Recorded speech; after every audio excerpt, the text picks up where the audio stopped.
Hey everybody, it's GauntletX, and welcome back to some more Magic Arena, and today we're going to be playing another Arena Cube draft. Without further ado, let's get into the Pack 1, Pick 1. Lots of super sweet options as always here. Some of the best options, I think, are these gigantic red finishers, my favorite being actually Inferno Titan. Love the way that this is a removal spell on a stick kind of creature. These are always quite nice. Also Massacre Worm, which is kind of a miniature board wipe on a stick. That's pretty good too. Sentinel is just really massive for its mana cost. This is a super spicy pack. But I really enjoy me some Inferno Titans, so I'm going to scoop that up. Get my Flames of the Firebrand on every single attack, splitting that damage wherever I need it. Pack 1, Pick 2, we've got another incredible card in red with the Bone Crusher Giant. This is a removal spell and a creature all in one, and I literally just said how much I love that. With Inferno Titan, this one much more efficient, much more of an early game, just 2-for-1 spell rather than a big finisher like Inferno Titan, but they're both great cards, and I'm happy to take a Bone Crusher here. Pack 1, Pick 3, the hits just don't stop. Chandra, Torch of Defiance, is an incredible flexible planeswalker. She can be a removal spell, mana ramp, or card draw, whatever you need. She's excellent in every red deck at almost any point in the game. Great play early, great top deck late, just an excellent card. I'm going to take her here over Play with Fire, Monastery Swiftspear, and actually Sky Sovereign. Another really good card. This is a massive vehicle that's also, like our first two creatures, a removal spell on a stick. But we're taking Chandra. Pick number 4, Light Up the Stage, is perfect card draw for a mono red deck that doesn't get a lot of those kind of options. We could also push into a secondary color here, maybe moving towards green-red with some ramp with Armored Scrap Gorger to get to our beefy threats early. Or we could go like black-red with Tybalt, although Tybalt's just a really good 7-mana finisher, so a lot better for more controlling decks, and I do like a lot of these cards in aggro. Although Chandra, Inferno Titan, and Bone Crusher could also go in more controlling builds, I'm feeling aggressive today. We'll see if we can stay aggro and just go mono red for now with Light Up the Stage. Pick number 5, Zealous Conscripts, is a solid finisher for these red aggro decks because you get to steal your opponent's gigantic threat that they have to stabilize. There's a lot of big cards in the cube, so your opponent has their 6/6 Titan, be it Primeval Titan or Inferno Titan or Frost Titan or whatever, and you just beat them down with their own threat. This is a great finisher for red, and we get to stick to mono red. Maybe get to do the classic that I just love in cube. Just mono red beatdown. No skill required. Just slam dudes and attack. And we can stick to it here with Mephit's Enthusiasm. The Dragon's Rage Channeler and the Seasoned Pyromancer are both also pretty good options, but I really love the Enthusiasm as a cheap way to clear out a blocker and potentially make your next threat even bigger with that perpetual buff. So Enthusiasm is one of the best ways to clear out blockers on your opponent's boards. Alright, we do not get to take a red card here, pick 7. And honestly, I don't even like any of these cards in their respective decks. I think Lauren's pretty small if your opponent doesn't have an artifact or enchantment to blow up. Nissa's just a more expensive Lotus Cobra. Wayfinder's like okay, Companion, Opportunist, Left Shrew, Mizawa, it's all just okay. I think whatever I take, I'm just slamming into the sideboard, really. I guess green-red Beats could be fun. Just slam a Vivian in the side. Alright, and we are back to getting some more red cards. I'm not a huge fan of any of these, honestly. The Abbot of Carol Keep just always hits the wrong card for me. I'll play this thing on like turn 7 and I'll hit my only 5-drop in the deck. I don't think I, statistically speaking, cast a lot of spells off this. I just frequently exile and get nothing out of it. And a 2-mana 2/1 prowess, if it isn't getting you any value, is not very good. So I think I'd rather just take Collective Defiance to get things out of the way. The Rampaging Raptor is also fine. It's just hasty damage, but I think I'll just get some more ways to clear the path. But this is kind of one of the slower removal spells at 3-mana minimum. Alright, Chandra's a fine finisher if we end up against control. They can't counter her, and they can't get rid of those emblems that keep pinging them for damage. Anyone who stands in my way is getting sizzled. Burn Down the House is a flexible card. We're very rarely going to want to board wipe with it, which is why it's really nice that we can just spit out Hasty Devils if we need to. Pick 11, Monastery Swifteer is an excellent sign that we are just golden for going mono red. Red is open enough to end up with, what, 33 playables by the end? These were the only red cards left in this pack, Pyromancer and Channeler, and we get both back. I think I like Channeler better, which is kind of weird because Pyromancer is more flexible, but Channeler, just for the efficiency, just how cheap it is pretty nice. Surveilling every time you cast a non-creature spell is pretty sick. Sets up its own Delirium to get extra damage in. Alright, sad pack opening for us. There's only one red card, which is Unholy Heat, but it is a very good one, so we're still going to take it towards our mono red aggro deck. But we would have loved to see 2 or 3 red cards so that we could wheel something back. With the fact that the Channeler and the Seasoned Pyromancer were still in that pack, we probably would have wheeled something. Pack 2, pick number 2, Volcanic Spite can get something out of the way, or Sir Ginger's just a 3-1 to beat down with, which is fine. If we get a lot of the treasure-producing cards like Magda, that makes a treasure every time she attacks, it can buff the Sir Ginger up and get some scries going, which is pretty sweet. Not super likely to find that, though.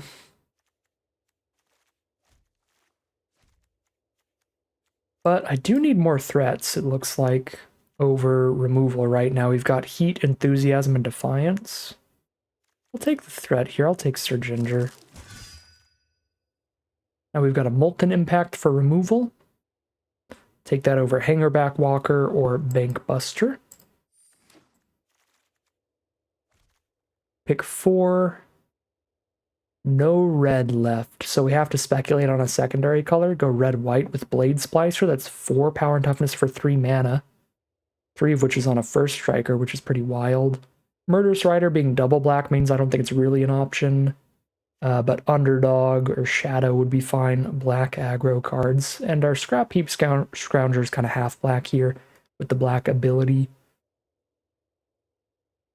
I'll take the Blade Splicer, though. I think it's just stronger, easier to splash. Pick 5 is a very easy Robber of the Rich. Incredible aggro card. When you're playing against a slower deck than you, they're going to have more cards in hand, so you can keep exiling things from their deck and casting them against them. Pick 6. Stone Coil is fine. Mishra's Command, I'm not that excited about. It's just like a big expensive finisher, basically. Dump a bunch of mana into this to clear out a blocker and buff one of your creatures. I think I'd rather have Stone Coil Serpent for its flexibility on the mana curve, casting it whenever we need it. Searing Blood is very nice. Grim Lavamancer is also pretty decent. Do like that mana efficiency, though. 2 mana for 2 to a creature and 3 to the controller. Good chunk of damage there. Take the Searing Blood over Lavamancer. Maybe we can get Lavamancer back. That'd be very exciting. I suppose Searing Blood might be slightly likelier to wheel because it is double red, but I do think it is better. Chandra's decent. Can recast all these random instant sorceries in grave, or can just keep beating down with those elemental tokens. Chandra, you need more control. Psh, just let me burn. Random black removal spell here now. Fatal Push or Lonely End. Take Fatal Push. Get a Volcanic Spite, pick 10. Let's go. Pack 3. If Pack 3 goes as well as Pack 1, we should be good. We just need to take a bunch of threats now. And we'll have a pretty solid mono red aggro deck. Pick 11 doesn't have anything we can end up playing. Our backup plans are red-white or red-black aggro. And it's just a bunch of blue spells mostly. There's a Tenacious Underdog we could, if we go red-black. A Vran that we could play. Vran's actually pretty good with Chandra. Chandra makes sure that Vran triggers every turn, gets that life drain.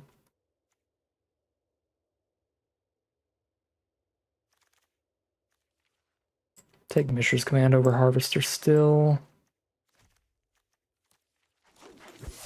Alright, Pack 3. Pick number 1. We've got Cut for an early game removal spell. That can also be the Ribbons to finish off our opponents if we play black-red specifically. basically never going to have the 9 mana to kick a fight with fire, so cut is just better even if we are mono red for that reduced mana cost, and it's going to be way better if we do play Rakdos in the end, so I'll take the cut to ribbons. Weren't really any threats we could take there for mono red. And again, there's like no threats here. Last couple packs have not been what we wanted to see. Guess we're taking Great Black spells again. Take a Sheoldred here. Might have to go Rakdos. Pack 3, pick 3. Judith towards Rakdos. Pretty great. Or Terror the Peaks for the top of the curve in mono red. Kind of think we have been pushed onto Rakdos at this point. We gotta take the Judith. Need more cheap threats. Pack 3, pick 4. Well, now that we are in Rakdos, Decadent Dragon fits in really well. 4 mana threat that comes with a card draw spell attached for 3 mana. I like that a lot. Rankle also fits into the curve pretty well and is arguably the better card, but double black is the harder mana cost. We're definitely deeper into red than blacks. This is easier to cast. Maybe Rankle is enough stronger to take that. The haste is a pretty big deal. Getting those abilities to trigger just like immediately. It's really nice. Speaking of really nice cards, Bloodthirsty Adversary is going to be excellent in here. 2 mana, 2/2 haste, or turn 5, we get to kick this and recast one of our cheap removal spells from grave. Phenomenal addition to the deck. Pack 3, pick 6. Well, Falconwrath Aristocrat's actually kind of nutty. 4/1 flying haste. You can sack a creature to give her indestructible till end of turn. Also protect her pretty easily. That's a lot of damage in the sky really quick. Probably supposed to be diligent here and take Dragon Skull Summit so we can hit double black and double red more easily, but Aristocrat's pretty sweet. I don't think she's been in the queue before, so I'll actually play her this time around. We have Unholy Heat, Fatal Push, Enthusiasm, Molten Impact, Volcanic Spite, Searing Blood, Collective Defiance. Yeah, we don't need Obliterating Bolt. Magda, it is. Or Aluris, not in the companion slot, just in the main deck. Or Bastion of Remembrance for life drain. I'm going to go for the treasure production here. Magda seems pretty valuable. Pack 3, pick 8. Krenko for an army in a can. Beaumont Courier to redraw a hand, or Preacher the Schism. Kind of also sort of an army in a can kind of thing. I guess it's more of a card draw thing. I think I just take Beaumont Courier. It's just real cheap. Really gets things going. Pick 9. We do get the Edict and the Fight with Fire back, but we just talked about how much removal we have, so we take Sokenzen here to play over a mountain. So if we flood out, we still get some hasters. I'll take a Channeler. I'm not going to run it, though. Pretty small body until you dump a bunch of spells into your graveyard. Pretty slow kind of card. Got the Decadent Dragon back. Okay, I'll take that over the Blast here for another threat. Actually, is it going to make the cut? We have Rankle and Aristocrat and Chandra. I don't know. Probably more likely than Blast to make the cut. Though. We got the Dragon Skull Summit anyway. Let's go. Didn't get the Den of the Bugbear, though. But they were in the same pack, so we couldn't get both of those into Aristocrat, regardless. Alright, well, this looks pretty sweet. A little sad I didn't get to go full mono red. That's still my favorite thing to do. Anytime I can do that, but did get pushed out of it. That does mean we get to cut some of our more mediocre cards, like the filler artifacts, Stonecoil and Sir Ginger. I guess I do have 1 Magda to make treasure tokens and 1 Decadent Dragon to make treasure tokens to try to pop off with Sir Ginger, but this still probably is supposed to get cut regardless. Because anytime I don't have those, just a 2 mana 3/1 with no abilities. Yeah, I believe those are getting cuts. Most mediocre non-creature spells are like Mishra's Command. Probably not a Burn Down the House deck. Collected Defiance is kind of a lot of mana. Just run all this cheap removal. Maybe cut Searing Blood. That double red is going to be difficult that early. A red and 1 is much easier, and we've got a lot of removal that can be cast for a red and 1. So yeah, cut these. 4 more cuts to go. 17 creatures, 10 non-creatures. Shoot. Means I should probably just cut more non-creature spells. I guess it's because I have like 3 planeswalkers in here being more threats. Could kind of try to lower the curve here a little bit, get more aggressive, and maybe like... Well, this is 4, 5, 6 removal spells. We have 6 removal spells, and Bone Crusher for 7, and Sheoldred for 8, Inferno Titan for 9. Yeah, we can cut 1 or 2 removal spells, maybe the big Chandra and a land. I think that's cool. Yeah, 16 lands, cut a 6-drop. Cut the weakest removal.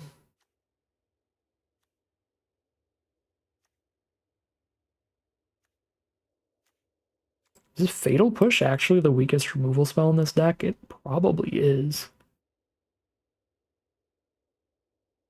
And then like Volcanic Spite.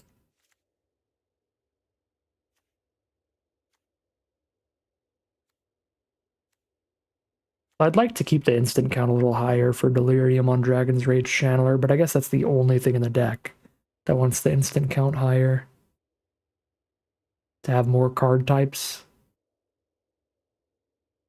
Yeah, we're not super good at Delirium. We could have a creature, land, artifact, planeswalker, sorcery, instant, but I only have 1 instant. So what? Creature, land, planeswalker, and sorcery are the 4 types we're trying to get engrave. It's kind of difficult. This is just going to be a 1-mana 1/1 a lot of the time. Might actually cut that over Volcanic Spite. Do this? This looks pretty reasonable to me. Yep, we will call it a deck here. All right, here's a look at the final deck list for today. We're going to be on a Rakdos aggro deck. Pretty classic, pretty basic stuff here. Lots of nice, cheap, hasty, and just powerful creatures like Robber the Rich, Bloodthirsty Adversary, Monastery Swiftspear, Beaumont Courier. So high power creatures like the Scrap Heap Scourger, Tenacious Underdog, Bone Crusher Giant. Then we top off the curve with some big finishers like Inferno Titan, Sheoldred, Falconwrath Aristocrat, and Rankle are some nice hasting flyers to get a ton of damage in. And of course, alongside our great curve of aggressive creatures, we have plenty of removal spells to keep the path clear. Cards like Unholy Heat, Enthusiasm, Molten Impact, Volcanic Spite, all that good stuff. So, pretty powerful, pretty fun looking deck today. Without further ado, let's head into the gameplay, see how it does. Here we are on the play for game 1. Mono red's a little awkward, but we've got Robber with interaction for now, and when we find the black source, we're doing great. 2 draw steps to hit it. I have 8 black sources in the deck, and the Volcanic Spite lets us draw an additional card to look for it. Playing against a Lutri deck. Starts with Roger and Triumph. We exile a Tishana's Tidebinder from them. So definitely a blue-based control deck, probably blue-red primarily to go with that Lutri. Find a cut. Well, that's super awkward, because if they don't put something on the board for us to shoot with Volcanic Spite, then we don't really get to draw the card. So now we've just missed our land drop here. Didn't even draw a mountain at the very least. This could be a way to lose. If the hand doesn't pan out for us, it doesn't pan out for us. Yeah, now we probably lose. We get Thoughtseized here. I don't think this was that unreasonable of a keep. There was definitely the risk to it, but we hit that risk. We play against a control deck, so we don't get an early target for Volcanic Spite, and we don't naturally draw the black source, so really needed to cast Volcanic Spite to dig closer to it. There's still always the chance I hit one of my 8 black sources next turn, and then we're still kind of in this game, but against a control deck, you really need to curve out super quickly and get underneath all of their interaction, and even just missing that 1 land turn is falling pretty far behind, so if we fail to hit a land like 1 more turn, the game's pretty much over at this point, even if they are already down to 12.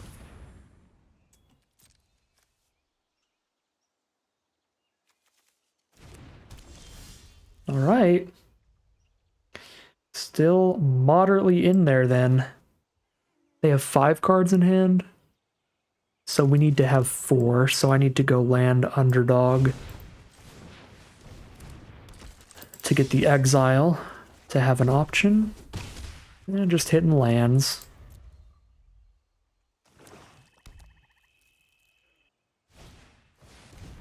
Robber would be so good if we could play lands off of it. So there's the board wipe. Yep. And now clears our board. Still stumbling again because we couldn't try to spite one of these away for another land. I absolutely spited the Titan away by now. If they cast any creatures, but they're just not that kind of deck.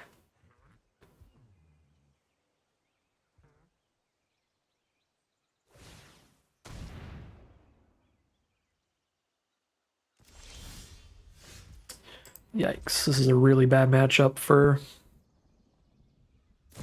all our removal spells. Still want to choose my hand, that's interesting. Choose a non-land from it.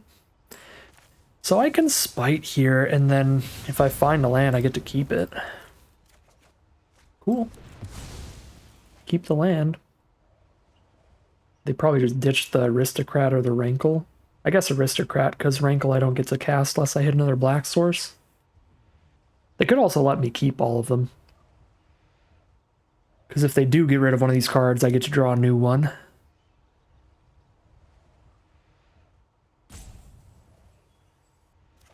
They are going to get rid of the Aristocrat and give me the Swamp for the Rankle. Nice. Again, it probably doesn't matter. They still have 4 more cards in hand to just have 1 counterspell or removal spell to kill Rankle, and then I have nothing left. I have removal spells that don't do anything. And lands that don't do anything after Rankle.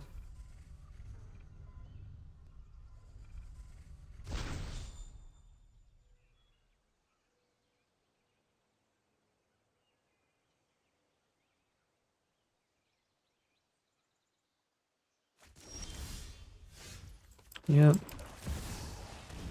This is our only play. And there we go. Now we get to sit here for 10 more minutes in an unwinnable game. Probably fast forward this a bit for you all.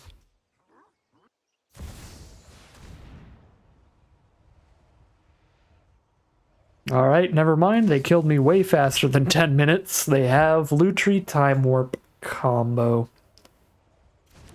So they have 2 extra turns after this one with at least 1 3/2 on the board to hit me with, so that's 9 damage already. If they just cast 1 more creature next turn, it's probably enough to kill us.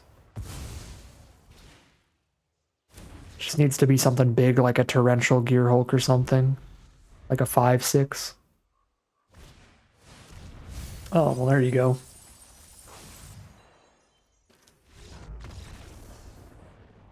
Here we are now for game number 2. Very solid start. Both our colors and a good curve, 1, 2, and then 4.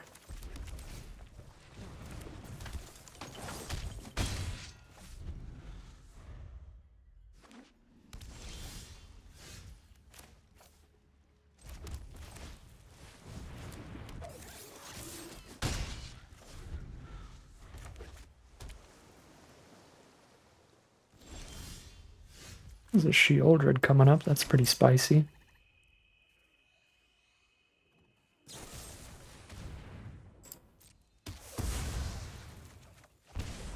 It's not terrible for me, since they did have to lose life to play that, and if one of my other creatures dies, I can recast the Scrounger from grave.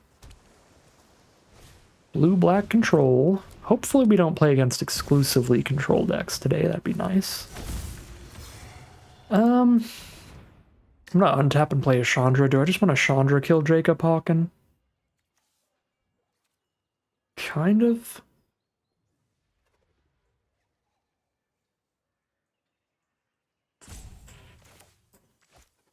Could also just like Chandra plus and deal extra damage to them with the exiled card.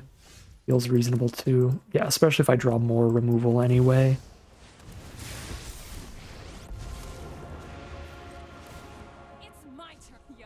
Goodbye, other Chandra.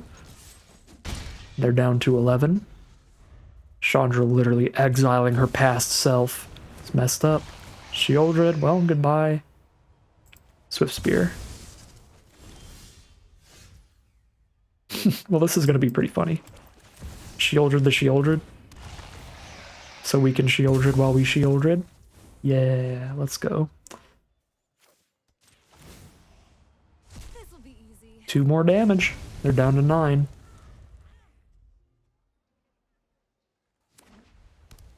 There's a white source for them, so they've got full Esper here. There's a Lauren with no artifacts or enchantments on our board. So just a 2-1. There's a treasure map. Can Molten Impact the 2-1, hit them for 4 off of Shieldred. Oh wow, they're just dead. What a draw. I guess they're 1 damage off from dead. They concede anyway. Oh wait, no, they are dead. They are dead. Because Chandra hits for 2 again. They can't block either of those creatures. Alright, I mean, that was reasonable, I guess. 2 control decks in a row. 2 opposite ends of the spectrum. That time we had a great aggressive curve and the right mana, so just kind of roll on over there. Our opponent also had some weaker cards that just didn't interact well with us, like artifact enchantment removal and stuff like that. So they had the wrong cards for the matchup there. We had the right cards. Just the opposite of our first game, and we are 1-1 heading into game 3. Game 3 on the play, turn to Robber. Maybe get a Rankle later. Could be sweet. It's an Usher of the Fallen. I don't love that trade, so I'm going to play Vran first, actually. Since the haste doesn't matter this turn, because I'm not going to attack my Robber into the Usher. So we'll play the non-haste card, so I still get haste value the turn I play Robber. This looks like a good matchup for Molten Impact. Okay, obviously no blocks here. But I can Molten Impact the Usher, and then my next instant or sorcery gets to deal 3 damage wherever I need it, so then the Enthusiasm kills 2 things. So I kind of like the idea of doing that, but also they have no blockers up here, so I could just Robber attack, get an Exile. I guess I'll Robber attack. So I can impact an Enthusiasm in the same turn if we hit 1 more land, which could also be super spicy. God, how I wish Robber could play lands. That'd probably be too busted, though. But that would be really awesome. If Robber the Rich could play lands and we play their Swamp next turn to have our 4 mana up. Or even, like, play it this turn instead of the Mountain. And then we play the Mountain next turn to play a Rankle.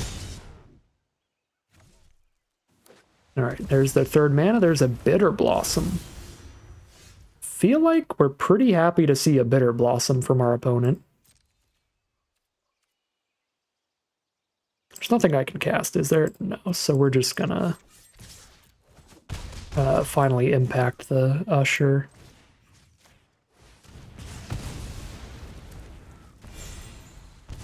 Then I can Enthusiasm to kill the 2/3 life of Toshiro Umezawa and another one of their creatures. Urborg Scavengers. Okay, so we can Enthusiasm the Scavengers and deal the 3 damage to the Memory. And then just get in with the team again.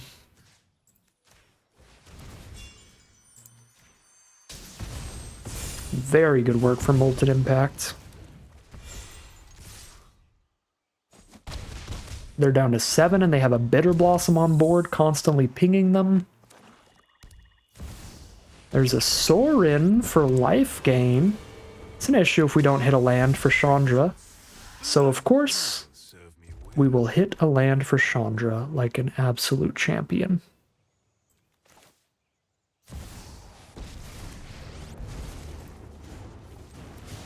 Let's do this. Kill that. Whenever one or more other creatures you control die. So if I attack with both, they can double block Vran, go to 4. If I attack with just Robber, they take 2 no matter what. I'm gonna attack with just Robber. I like this Vran a lot. Okay, they're gonna keep a fairy to kill Chandra with. Fair. Elesh Norn, counter or enter the battlefield effects. And play the lifelinking vampire again, kill the Chandra. Yep, that's pretty good. Guess you don't need me anymore. Conscripts is really good if we can get the Elesh Norn out of here. I don't think we can, though. Okay, I gotta get the lifelinker out of here, so we need to aristocrat. They have to block, so they block with a 1/1. I guess I could just hold off and try to block. If they have exile removal, we lose. If they don't, block that, sack Robber to give it indestructible.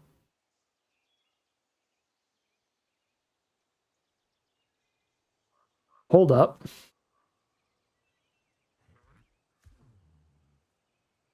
Got an idea. This is probably a real bad idea. I've got an idea.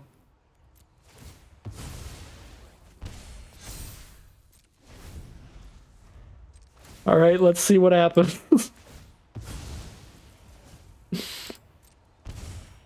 Please. Oh my god, okay. All right, well, turns out Ran plus Falconwrath Aristocrat is actually pretty nuts.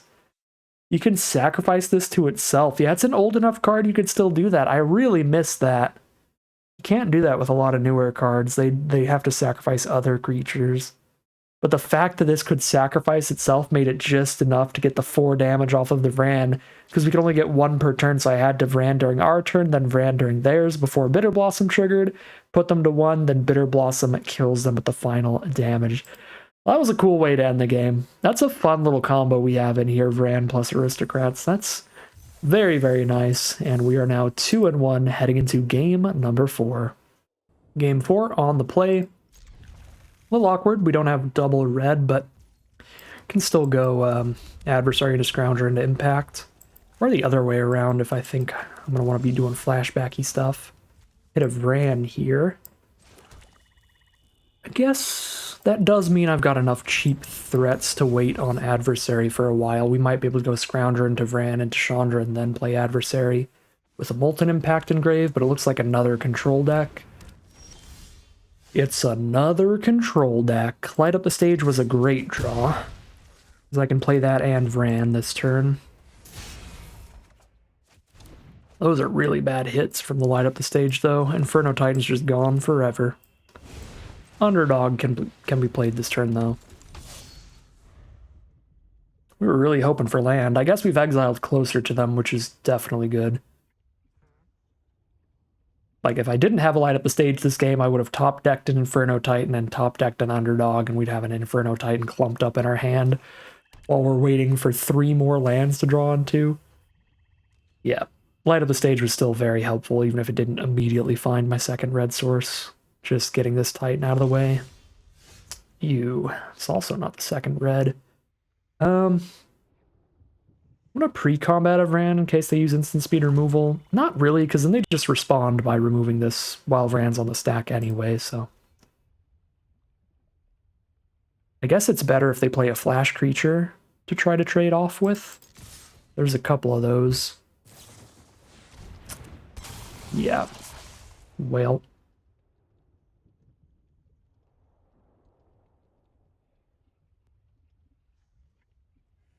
I mean, both these creatures can come back from graves. So this still isn't bad for us. It's just we could have drained them for 2 life. So that's awkward. Although,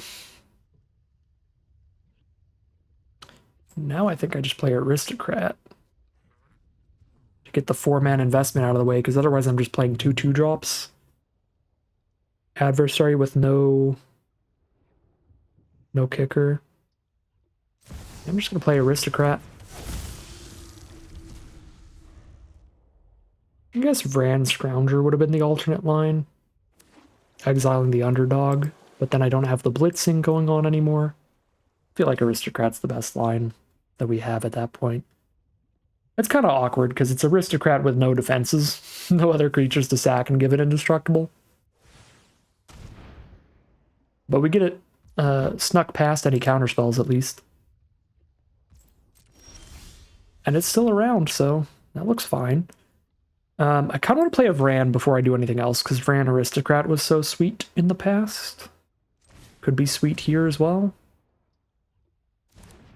Cool. Cool, cool, cool.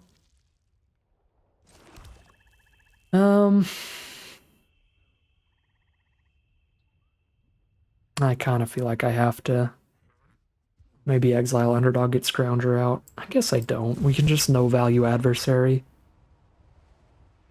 Like, I have to hit a second red source to do that, and we still don't have one, so...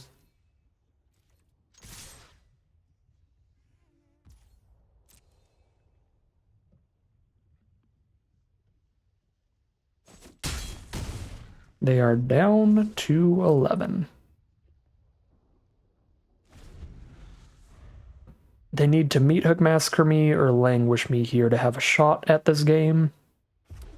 I guess because they have Lutri in hand, if they've got a good cheap removal spell, they could double cast that and have a 3-2 on blocks, and that would be pretty nice for them. But it has to be something that could kill a Falconwrath Aristocrat as well.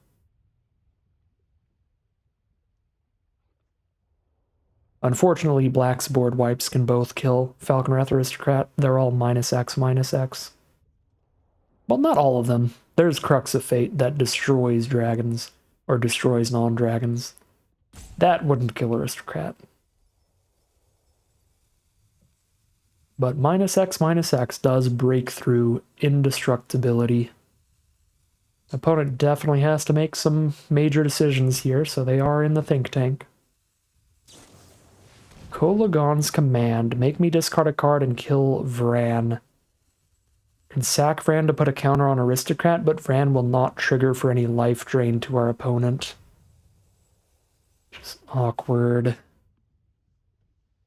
I mean, we might as well. Vran's gonna die anyway.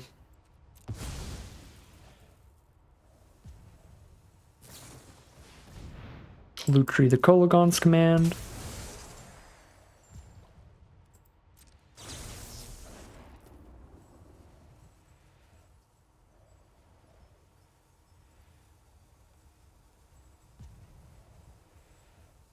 To the Aristocrat this time. Was there a better way to do this?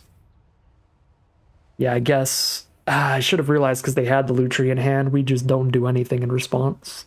Because now I have to sack Adversary too. I mean, but at the end of the day, the same thing happens regardless, right? Yeah, no, this is the exact same as what would have happened. Except this way I didn't drain them for 2. So I guess I should have sacked the Adversary first. But yeah, either way, they could double Kolagon's Command and just deal 2 to both my 2 toughness creatures. So, like, it's the same, regardless. Oh, I forgot this only gets +1/+1 counters from humans. So yeah, I guess there was no reason to sack the first time. Alright.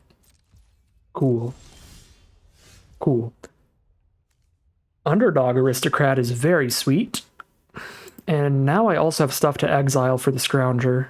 So these abilities really working out for us now.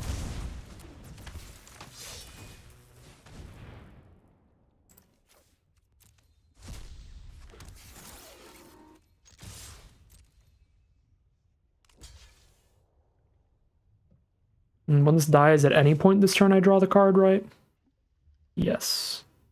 So I guess I should have waited till main phase 2. To use the Scrounger in case we found a better 2-drop. Okay, we should not sack the Underdog here because we want to trade with Lutri to get it off the board rather than just put 1 counter on Aristocrat. Okay, we did not find a better card, so we are not punished for that decision of pre-combat Scrounger.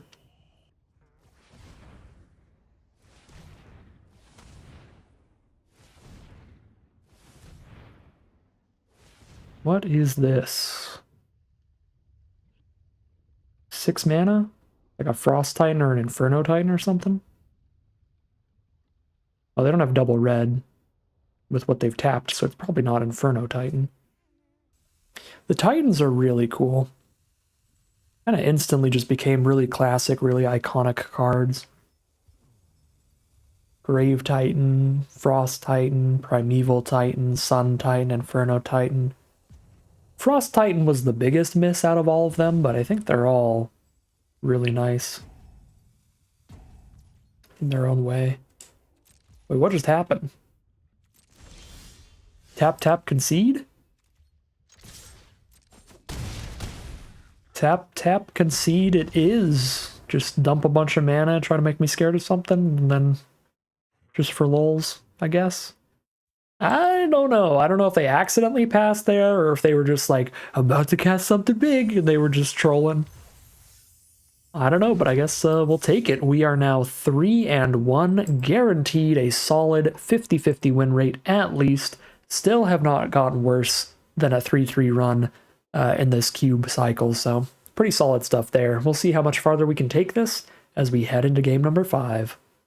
I will take consistency over greatness any day. That means we keep getting enough gold to keep playing more, basically for free.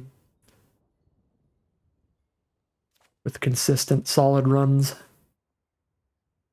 Alright, well, there's only one card that needs black mana here and doesn't have it, so I'll keep it. We still got Courier Giant and Scrounger, which is excellent.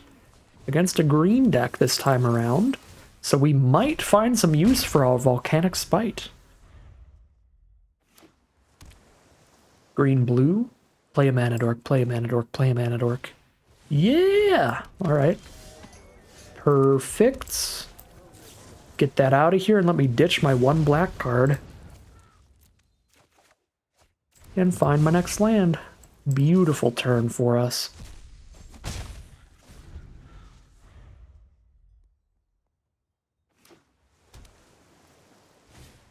There's another mana dork. I think I'm just going to keep killing these things, honestly. Slow our opponent down. I mean, it is also slowing us down, because we could be playing more threats instead.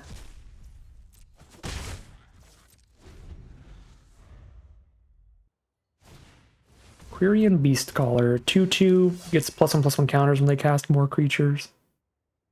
Do they have a 1-mana creature? They do. Stonecoil Serpent is the play to beef up the Beastcaller and get those blocks ready. Ah, and then we didn't hit land 4. Land 4 would have been so good there. Shoot the Beastcaller. I guess the Beastcaller moves the counters when it dies, though, so then the Serpent's a 2/2. Alright, I mean, this is very awkward all around now. Just cast a 4/3 at this point? Or do I just light up the stage looking for land 4? I guess I'm just going to light up the stage here. Found land 4, but it's not the right land to cast this Unholy Heat, so that's pretty awkward.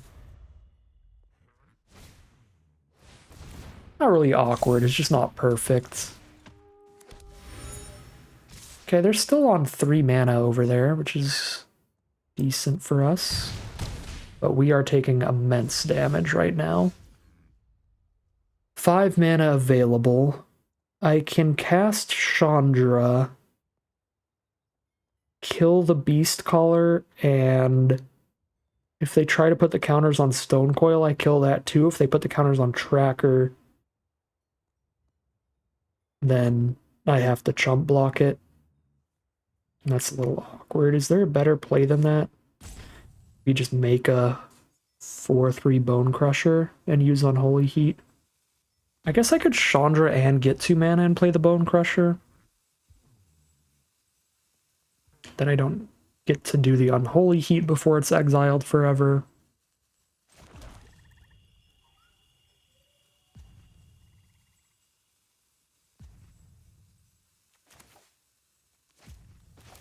I'm just gonna go Bone Crusher Unholy Heat here. I don't love this. I also do not like the way it auto-tapped at all. Appreciate that, Arena. Don't have my Courier mana up. Although, it's pretty unlikely these 3 Courier cards are better than these 4. Just annoys me every time I have only a red ability to play and it holds up a black source. Whenever it does stuff like that. You know, this Beastcaller is just going to keep getting bigger, but it's going to move 3 counters to the Tracker if I kill it now anyway. So, it's Just kill the tracker. Gonna have to start chumping Beast Caller every turn somehow. Okay, I've got the mana to play Chandra and Robber of the Rich. So we can Chandra kill the Druid. Robber of the Rich can be our chump blocker. Since the Scrounger can't block at all anyway. Fire, huh?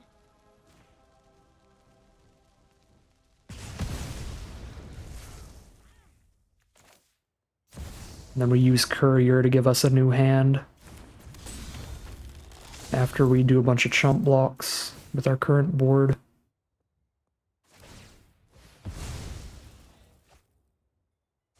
And then hopefully Courier drawing us a new hand can find us the kill here. Find us enough cards to overwhelm our opponent. But they've got a lot of cards still too. They've got 3 more cards in hand here. One of them is like 20 cards in one, the Eska's Chariot. Pretty gross. Pretty disgusting.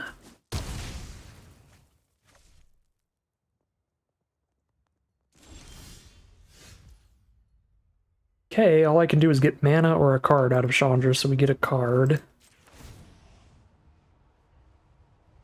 Oh, this Which is a Swamp, which I cannot play because I can only cast, so we just deal damage.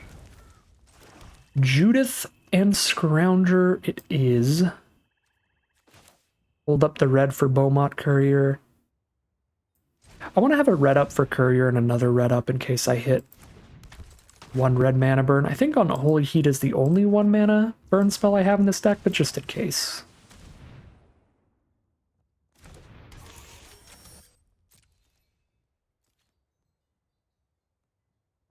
Do I attack here? I think I have to chump block. If I attack here, I get another card. I get to draw 5 off of Courier. But I need something to be able to chump block the Beast Caller. I guess, actually, if they attack Chandra with 3 creatures, then it's not going to matter. And I don't have to block with anything at that point. Because Chandra's just definitely dead if they attack her with 3 creatures.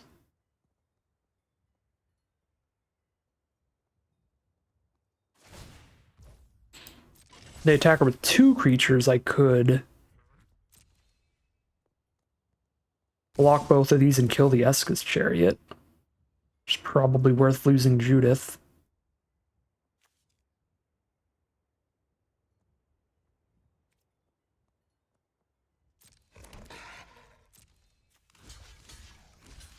Yeah, I lose Judith, but I keep Chandra and kill Eska's Chariot.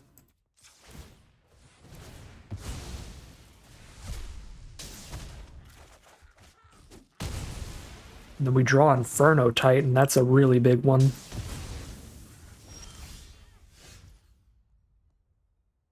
Okay. 9 mana. I can play Inferno Titan and the small Chandra. 2 mana off of this one. Can use small Chandra to pick up Unholy Heat. That's interesting to me. I can't really do this in a way where, like, I can Unholy Heat the Beast Caller, sure, but then all its counters move to something else anyway. So it's not even that good.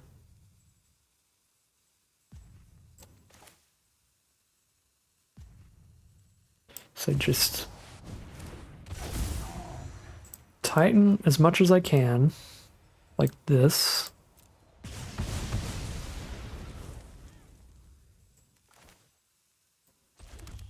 Can play Swift Spear and Small Chandra off of Big Chandra, which is better than exiling another card.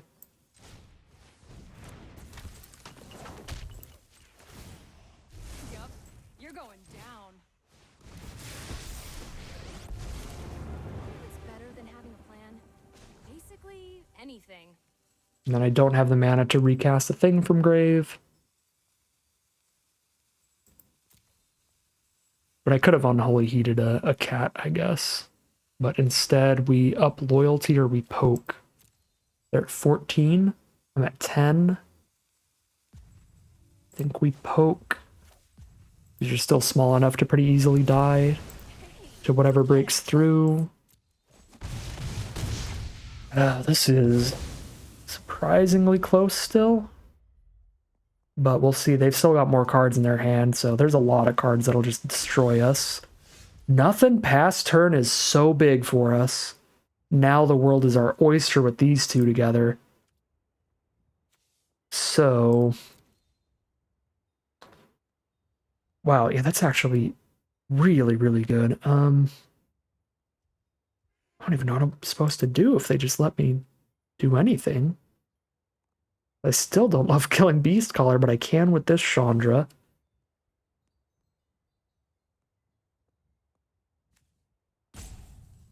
I guess I'm gonna draw. This'll be easy. Find Cut to Ribbons. Oh my god, Cut to Ribbons is actually perfect. Cut to Ribbons is just like, they're just dead.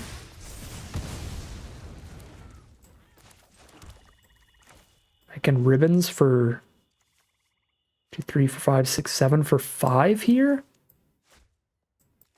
Which is like almost definite lethal if they don't have the counterspell for this.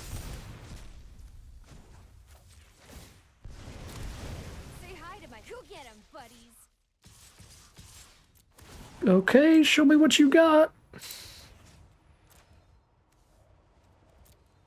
Think that's the best way to split it. There's the concession. Really did not think we were going to get there in the end. There was a lot they could have had there, but I guess they were probably just flooding out in the end or something. Just not finding the kind of interaction they needed. Close game by the skin of our teeth, though. Protecting Chandra, getting Beaumont Courier to redraw a new hand. We get to lose a lot of creatures to that mass with Beast Caller and still turn things around, find lethal in the end for a 4-1 positive win rate run, no matter what happens here as we head into game number 6. Here we are for game 6. We got Swift Spear in to light up the stage. Chandra turn 3, Decadent Dragon turn 4. Solid curve. We are on the draw here.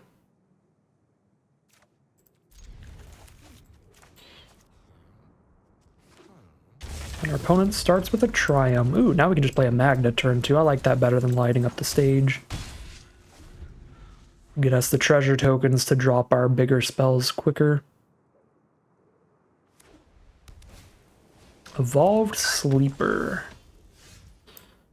Moderately awkward. Because that can trade for Magda.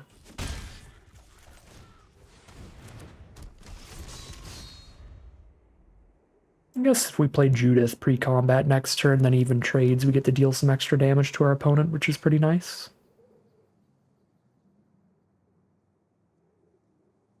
Uh-oh.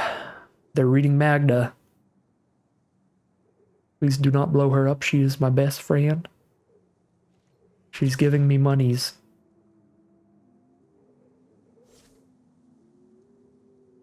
They're trying to decide whether or not to attack or to hold off and trade with Magda. They have a Monastery Mentor. Could cast Enthusiasm and light up the stage without having to crack a treasure. That feels like a pretty good use of a turn. Yeah, Enthusiasming a Mentor so they don't just have a million creatures to block with. I am going to take the Mag to trade for Sleeper, because we don't have more removal in our hand for Sleeper. We don't know when we'll hit it. I guess turn 5, technically, I can play Chandra and recast my removal from Grave, but... Alright, well, there's a land for next turn.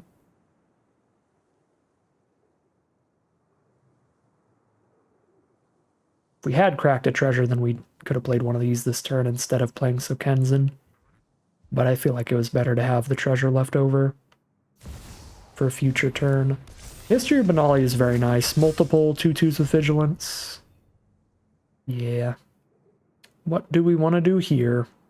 Probably just cast a really big Decadent Dragon. Although I miss out on some card draw if I do that right now. Because then I'm not casting Expensive Taste first. So we could play Judith instead, but then Judith gets the Enthusiasm buff and I just have a 4/2 on the ground. I could Chandra Enthusiasm this night. And then when I play a threat, it's going to be super duper big and Swift Spear hits for 3. But I don't really need to kill this knight token. Yeah, I guess I'm just going for a Judith here. 4-2 Judith. Swift Spear for knight is fine with me. And if I played in full control mode here, they'd have to consider that I could prowess the Swift Spear up to just win the fight there.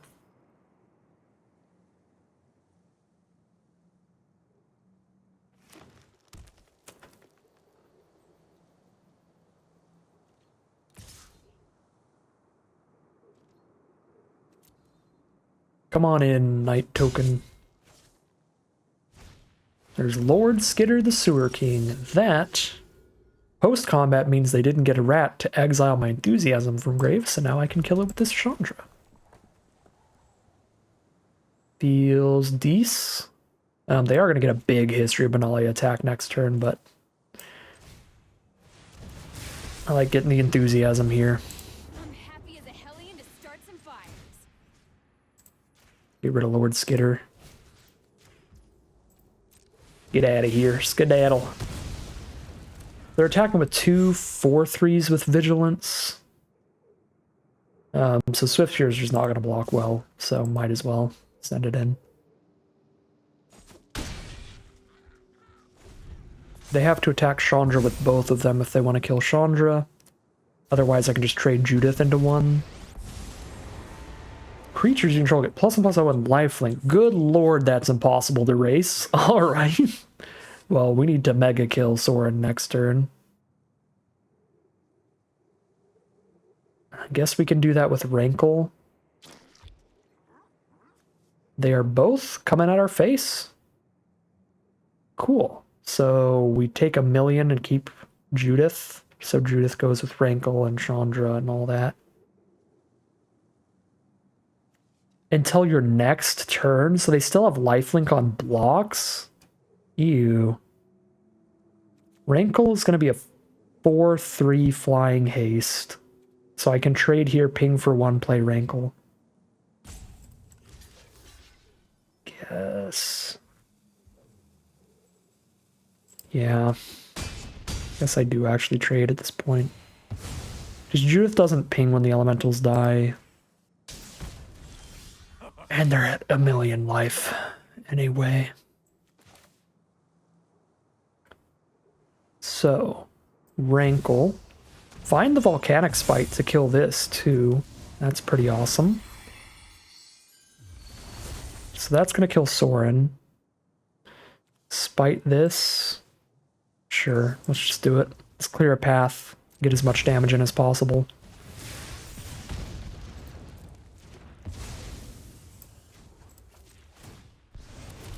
Go get 'em, but say hi to my fiery friends.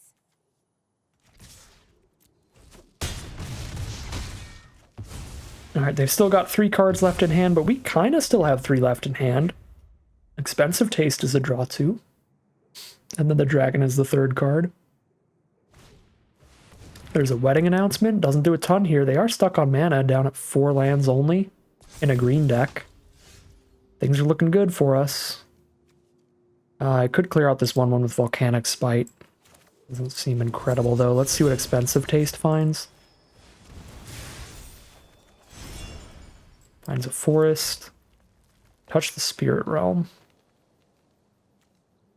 4, 5, 6, 7 damage here. I guess if I Volcanic Spite, the 1/1 Courier gets an attack in, which is pretty good when I've got no other cards in hand. So goodbye, Chandra. I think this is worth it. Time to sleep for a week.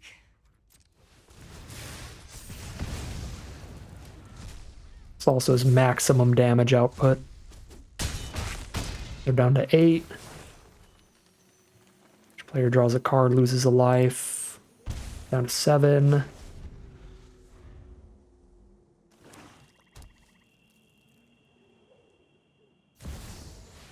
Lyra Dawnbringer.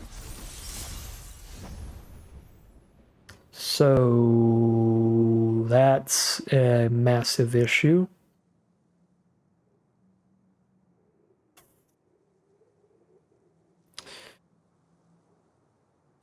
First Strike lifelink. I could have so much lifelink here. Guess I flip Courier into 2 cards and see if that finds an additional burn spell to kill Lyra.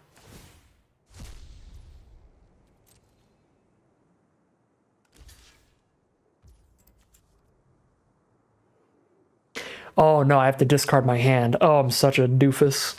This is still probably fine, because Cut doesn't actually do anything without another burn spell anyway. And this gets Ribbons into the grave. And the Scrounger does stuff in grave. We find Zealous Conscripts. Was that the first card exiled? Because then we would have just killed them if we did that pre-combat. Dang it. So Zealous Conscripts is probably the plan here.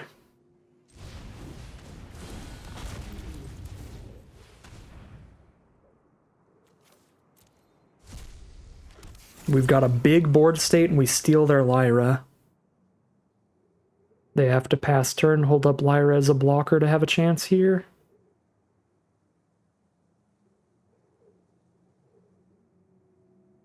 Yeah, they moved past combat. So they're going to be at 7. Actually really close to just ribbonsing for 7 if we keep them in a position where they can't afford to attack with Lyra. Not that it matters if Conscripts resolves. If Conscripts resolves, it's just over anyway. There's a Solemn Simulacrums. They've got a single mana up, so Zealous Conscripts probably does resolve.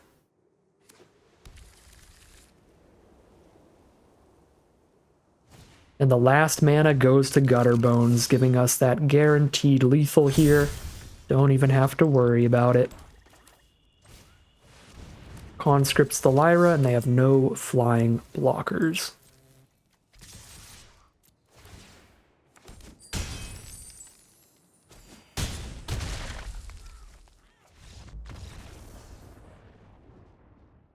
Here we are for game 7. We are 5-1 right now. Very positive record. Guaranteed to be getting 4,000 gems. Sorry, 4,000 gold out of the event no matter what. Very solid spot to be. For game 7, we are going to be on the draw. No 1-mana threat, but we've got great mana. Got a really good turn 2 threat. Some nice cheap removal if they play something scary. Definitely a keepable hand. Got a Lutri in the companion slot, so they're blue or red, but Lutri fits into literally every deck because you don't have to do anything to have Lutri in the companion slot in cube. You can only have one of every card in your deck anyway. Retrofitter Foundry is going to be a pretty annoying start for our opponent. Because they can just, like, if I attack in, they block with the servo and replace it with the Thopter anyway. Yeah, card puts in work for sure. I mean, we still attack in here. No block? No block, alright. So they must have something they need the 3 mana for? No, they're just going to sack the server. Okay. I was going to say, that's part of what's pretty annoying about Retrofitter Foundries. You can block and then sack after you declare the block. Stop all of the damage and still upgrade your thingamabob. So now they can just tap sack this Thopter and have a 4/4.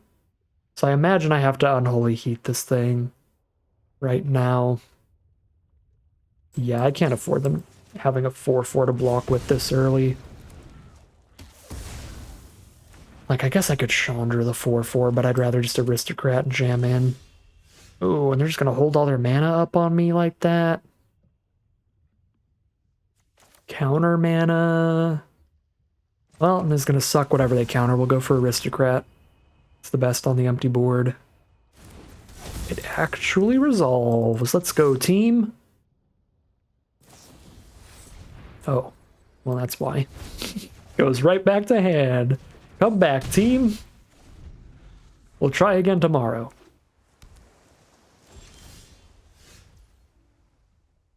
And I think we try again tomorrow, right? Play around Censor. I'll play a land here.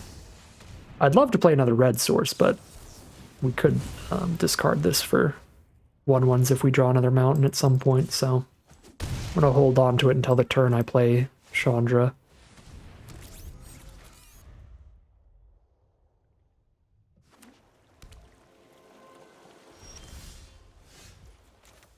There you go. Um,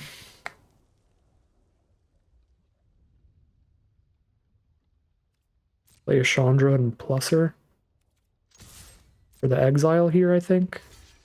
They learned they're gonna block and then sack this time. Combos. Okay. They get a summoning sick 4/4, so Chandra's not gonna die here if they don't counter her. If they do counter her, I will cry. Yeah. Counters anything. What are we gonna do about that? Seem pretty stable here. That's two different counter spells that drew them a card, so they've got way more spells than us. They just need like one of those to be a counter, and we're completely locked out of this game.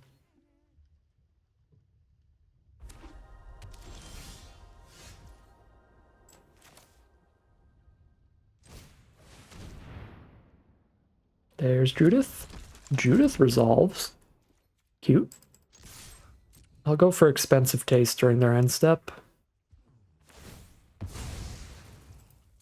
Are we gonna trade into this 4/4? I feel like that's pretty good for me.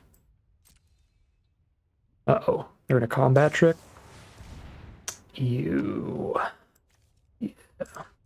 Well, that is less good.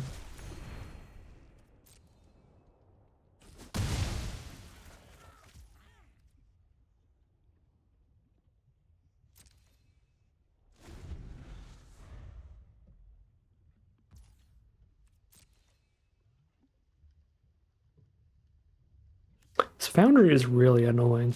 Like, really annoying. I think it's soaked up so much damage. Also just makes an army of 4/4s eventually.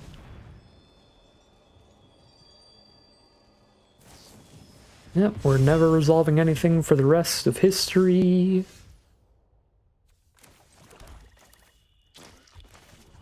I guess they can't counter this.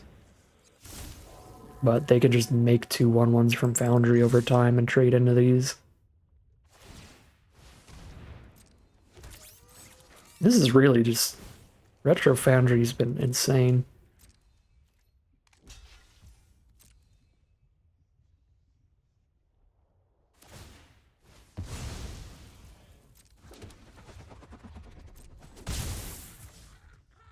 I'm surprised that Scrap Heap Scrounger's ability is instant speed. That's pretty insane.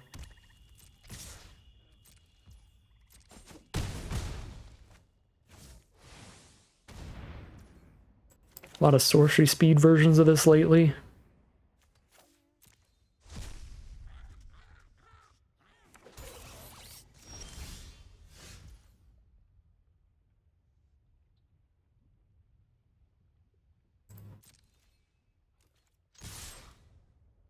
Guess that's a fine threat.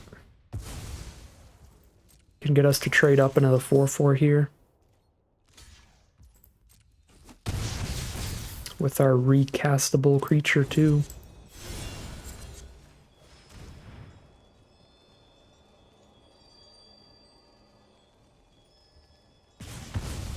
We resolved a spell!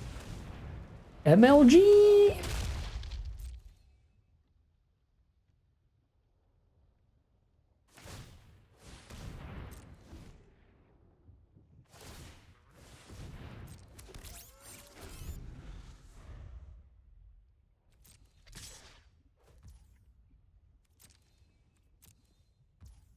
Still trying to just like stumble onto lethal somehow as our only hope. So we take this damage.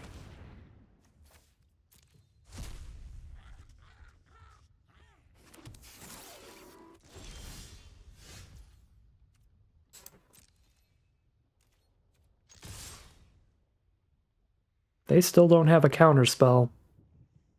That is a stumble upon lethal kind of card right there.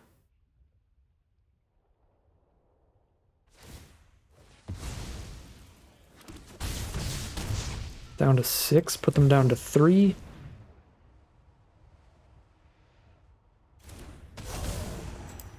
Okay. They're at 3 life against all this? They might just kill me though. If they have the removal spell, we're dead. They just kill Inferno Titan and kill us, but This was definitely our best bet. Yeah, you got me. 5-2 it is, heading into game number 8. Here we are for game 8 on the draw. Solid hand. The Magda giving us the potential black mana for Vran if we don't find a black source other ways.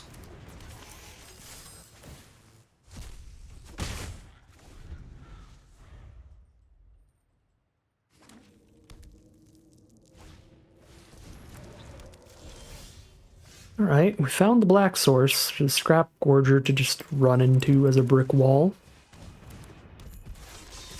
Whee!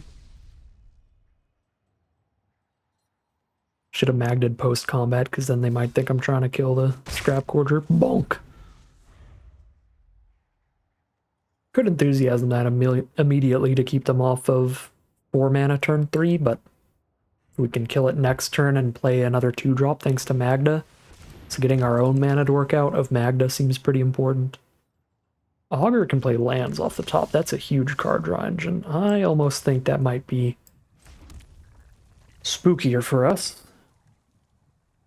than the Scrap Gorger is, actually.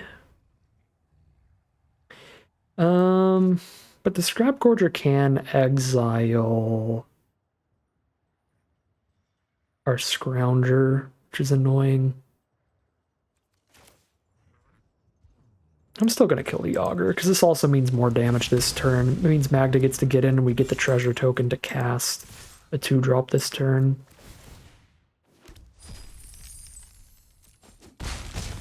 And I will play a Scrap Heap Scrounger, so if we do deal with the Scrap Gorger, then the Perpetual buff actually matters, because this can keep coming back from grave, and it'll keep that extra 1 power, even going into the graveyard and coming back from the graveyard.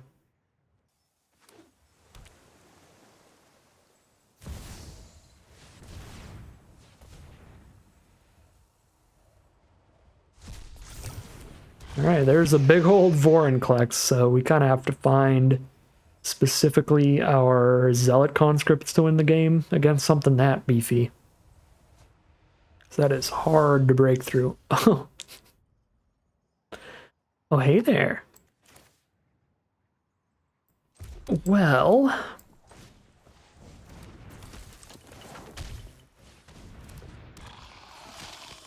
I need the treasure token to play conscripts next turn, so if I'm chump attacking with Magda, might as well send everything else in to get damage in.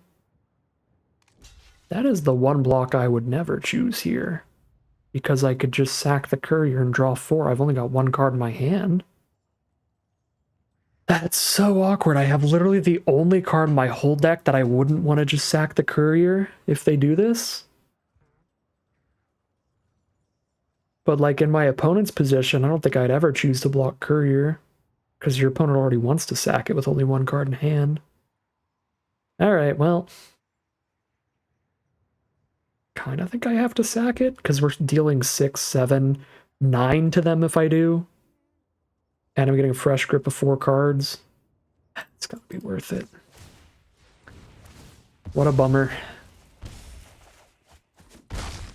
I was like, but 100% has to be right to throw this in, right? Because they'll never block it, and then they did.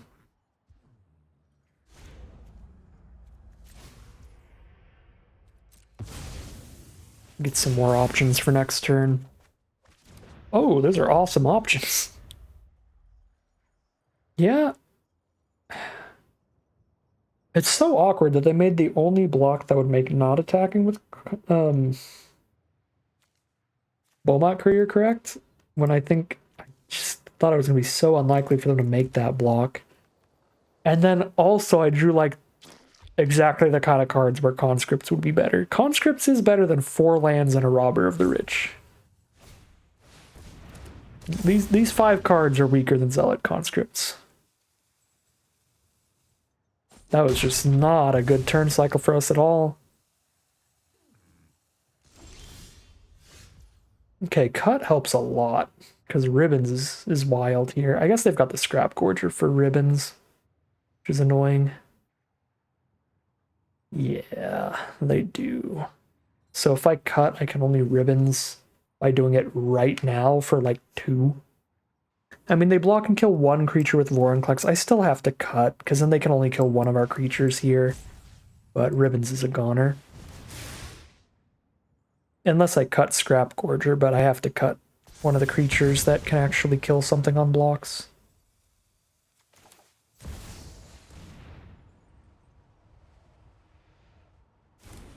They kill Scrounger, take 4, go to 3 life.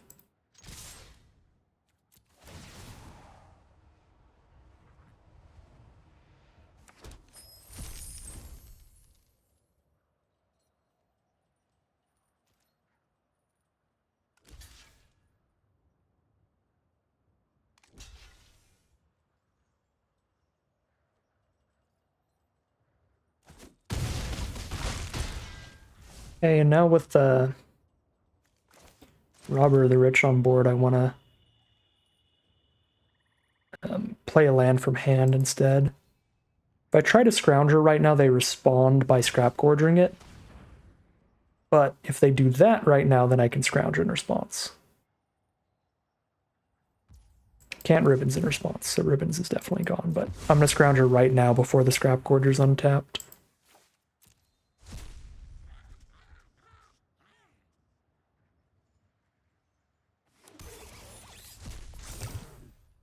This game is still very winnable. We had a couple little sequences there where it felt like we could definitely have just found lethal with solid draws or with different blocks from our opponent, but it's still winnable. Things are going wrong for us from a very winning position, so they need to just keep going wrong. They need to keep going really, really wrong for us to not find lethal soon. I mean, I guess, you know, cube cards wise, realistically, all they need now is a board wipe. Or Essica's Chariot. There are a lot of single cards that win them the game here. Not win them.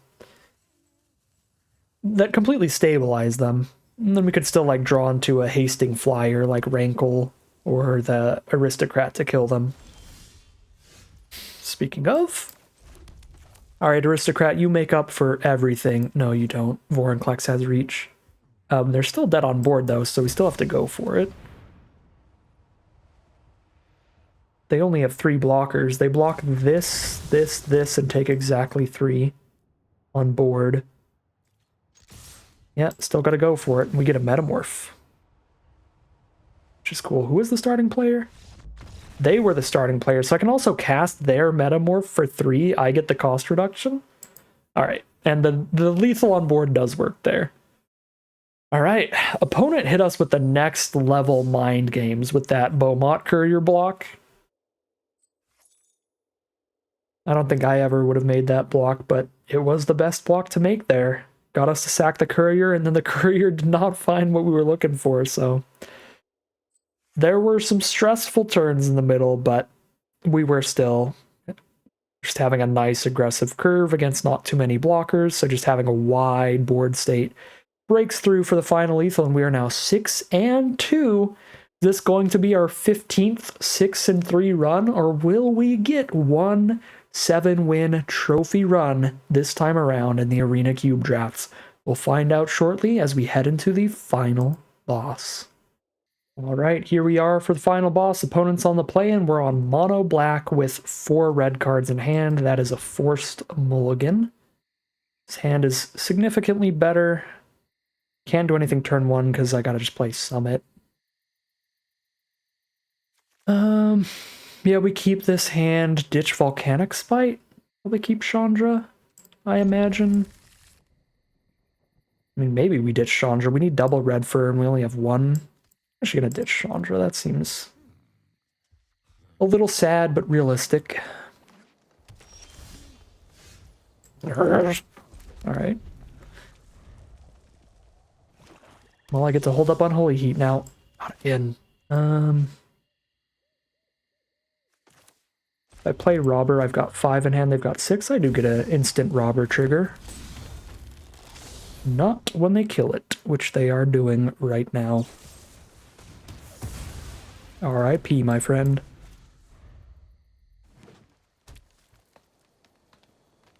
Golgari value pile could be an issue for us. They've got some chunky green creatures that are hard for us to kill, and then they just get really good cheap removal out of the black. Ooh, no value tireless tracker? I'm actually very happy to see that. They played that turn 4. You get to play your land. You have priority after you play the tracker, so you can play it and then play a land before your opponent gets to do anything about it, so you can get 1 clue out of it guaranteed, even if they have instant speed removal. But they probably just have like a good 4-drop here. They needed to curve out with it to do that. Yeah. I would call that a good 4-drop. That single-handedly defeats my entire hand right now. And a mountain doesn't help. Alright. Well, we've got issues. If I attack in, they crew the chariot and block with a 4/4 and I get nothing accomplished. But I guess I could try to spite it if they did that, but I can try to spite it if they attack in as well. And by doing this, I can't have them just like block with a 2/2 and then I don't get to spite the chariot. Yeah, this is the most realistic way to kill the chariot. It's the most guaranteed way. Because who knows if they even block when we attack last turn and then we've got no plan to kill it. Feels like the best we've got is this option. And it's not a very good option. Yep. There's a Vraska now. Start sacking cats, gaining life and drawing cards, or sacking lands and doing the same. They're gonna get way ahead here.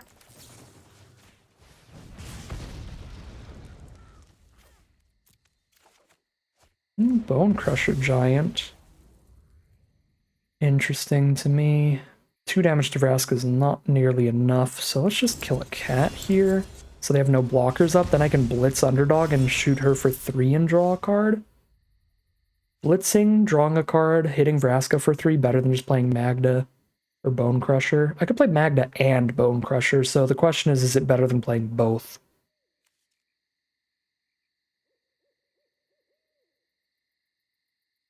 Honestly, maybe not. But I really like that this plays around the minusing Chandra here. They just don't get to kill anything. And we do draw a card here to have more options in the future. Yeah, find the Falconwrath Aristocrat for a lot of damage. And that's also out of reach of Vraska's minus ability, which is pretty awesome.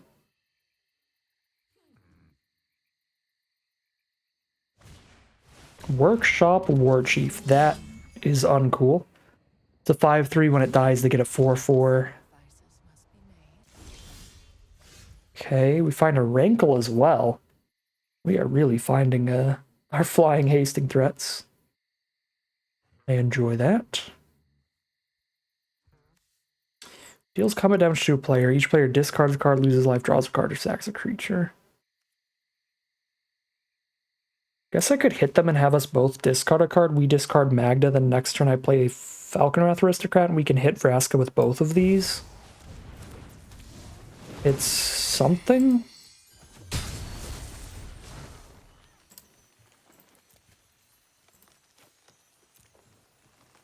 We do not have particularly good options. We're taking a lot of damage on the crackbacks. I don't think we can outrace our opponent at this pace, but if we can draw significantly better than them from here on out, we have to get really lucky.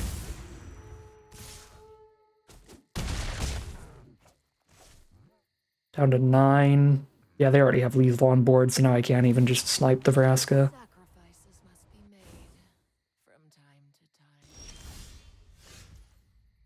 Yeah.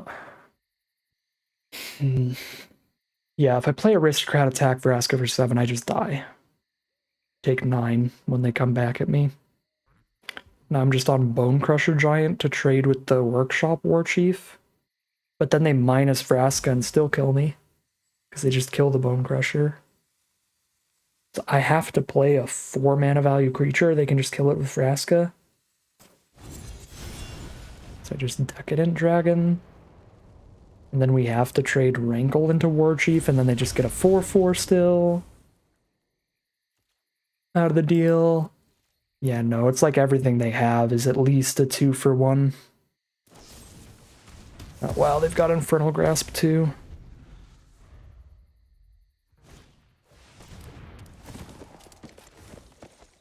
They're about to draw Vivian to kill any creature with flying, and my best cards are creatures with flying in this hand. Everyone is expendable That's a pretty except me. massive RIP. Well, they could get the mana out of Selvala to cast this immediately and kill Rankle, but then they don't attack with everybody, and we're not dead on board, but we're definitely dead in 2 turns. Alright. Rough matchup for us. Golgari value pile with a bunch of life gain and 2 and 3 for 1s is not great for the aggro decks. So 6 and 3 it is. The unbreakable 6-win ceiling to our runs remains. But again, I'll take consistency over a few 7-win runs. We've gotten like 3 5-win runs, 3 6-win runs, and like 1 or 2 3-3 and 4-3 runs, sorry. So we're up in value here. We're doing pretty great all around. And I will take that. This was a pretty fun deck. Would have preferred to be able to be the full mono red. Sad that I had to pivot a little bit into black. And that definitely cost us a bit in 1 or 2 of our early losses. Was just a little bit of mana issues in being a 2-color deck that has double black cards and double red cards. So I think the mono red deck would have been maybe a little stronger if we had an open enough draft pod to go full on there, but we did get some really nice tools being in Rakdos. Shieldred won us a game. Judith was pretty helpful. Vran was really spicy, especially with that Falconwrath Aristocrat in one of those games. These 2 cards were both great. So that was nice too. So still got some really nice tools in being in Rakdos. Yeah, there were 2 ways things could have gone better for us. We could have gotten luckier in that red would have been more open. If red was more open and we got to be full mono red, the deck would have been a little better. Or I could have not went as deep into mono red early, and we could have jumped onto Rakdos as a secondary color sooner. That would have also made our deck better, because then we could have had some black removal spells that can actually kill like really big creatures. Because that was another thing that we had maybe a little bit of issues with when our opponent resolved a real big creature. Our only out was really like Zealot Conscripts or going wide around it. We didn't have much to clear out big stuff, but black could have some removal spells to clear out big creatures. We just didn't find any in the draft pod because we didn't really hop onto black until very late. So either being deeper into the full Rakdos earlier or making it complete mono red would have been the best place to be, but this was a solid little in-between since we did get pushed off of getting enough mono red playables. This was kind of where we had to end up in the very end. So didn't work out perfectly, didn't play perfectly, but still got a really solid run at 6 and 3. Positive record, in the money, and we continue the many, many 5 and 6 win cube draft runs this season. But that is going to end today's video. As always, I'd like to thank my patrons and YouTube members for their support, as well as you for watching this video. If you enjoyed this video and are interested in seeing more, you can always like, comment, and subscribe to tell the YouTube algorithm to send you some more in your recommended feed. If you'd like to catch me live, you can check out the Twitch channel in the link in the description below. And if you'd like to support the channel directly, you can check out the Patreon link in the description below. But other than that, as always, thank you very much for watching, and I'll see you again soon for some more Magic Arena.